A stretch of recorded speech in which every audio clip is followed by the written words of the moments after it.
પવિત્ર શ્રાવણ માસનો પ્રારંભ થયો છે, જેથી ભક્તોમાં ઉત્સાહ છે। શ્રાવણના પ્રથમ દિવસે સવારે 5:30 વાગે મંદિર દર્શન માટે ખુલી ગયા હતા। સોમનાથ ટ્રસ્ટે યાત્રીઓની સુવિધા માટે વ્યાપક તૈયારીઓ પૂર્ણ કરી પીવાના પાણી, પ્રસાદ, ગેસ્ટ હાઉસ, વાહન પાર્કિંગ સહિતની તમામ વ્યવસ્થા ઊભી કરાઈ।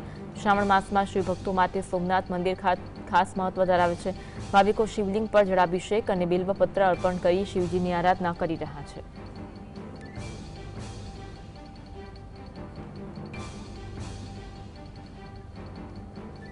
સવારે 8 વાગે નૂતન ધ્વજારોહણનું કાર્યક્રમનું આયોજન કરવામાં આવ્યું હતું। શ્રાવણના પ્રથમ દિવસે દર્શનનો સમય સવારે 8 વાગે સવાલક્ષ બિલ્વ પૂજા પ્રારંભ સંકલ્પ કરવામાં આવ્યો હતો। તો બપોરે 11 વાગ્યાથી લઈ 12 વાગ્યા વચ્ચે મધ્યાહન મહાપૂજનનું આયોજન કરવામાં આવ્યું છે। બપોરે 12 થી 12:15 વાગે મધ્યાહન આરતીનું પણ આયોજન કરવામાં આવ્યું છે।